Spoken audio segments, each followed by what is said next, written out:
গত জানুয়ারিতে হট্টগোল বেঁধে যাওয়া ফাইনালে সেনেগাল বিজয়ী হয়েছিল, কিন্তু আপিল বিচারকরা তাদের সেই জয় বাতিল করে নাটকীয়ভাবে আফ্রিকা কাপ অফ নেশনসের শিরোপা দিল মরক্কোকে।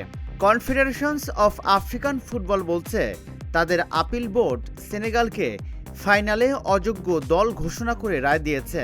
তাদের অতিরিক্ত সময়ে 1-0 গোলের জয় আপনা আপনি স্বাগতিক দেশ মরক্কোর জন্য 3-0 গোলের জয় হিসাবে বিবেচিত হয়েছে। গত 18 জানুয়ারি রাবাতের ফাইনালে সেনেগাল খেলোয়াড়রা স্টপেজ টাইমে প্রতিবাদ জানিয়ে 15 মিনিট মাঠের বাইরে ছিল। ভক্তরাও মাঠে ঢোকার চেষ্টা করেছিল। এই বিশৃঙ্খলা তৈরি হয়েছিল যখন মরক্কোকে পেনাল্টি দেওয়া হয়। ওই সময় দুই দলের স্কোর ছিল গোলশূন্য। লম্বা সময়ের পর মাঠে ফিরে সেনেগাল।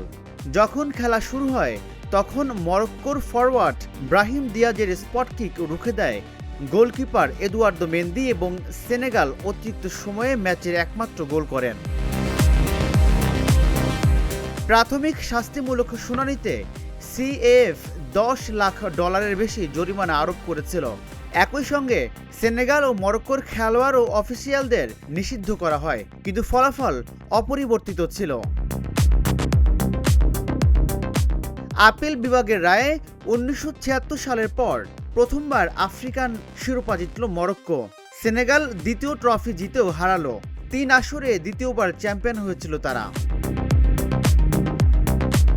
সেনেগালের আপিল করার সুযোগ আছে, কিন্তু ক্রীড়া আদালতে এই ধরনের আপিলের রায় হতে হতে 1 বছর সময় লেগে যায়। ততদিনে দুই দলের আসন্ন বিশ্বকাপের খেলার পর লম্বা সময় পার হয়ে যাবে। রাজিবুল ইসলাম, ঢাকা জার্নাল।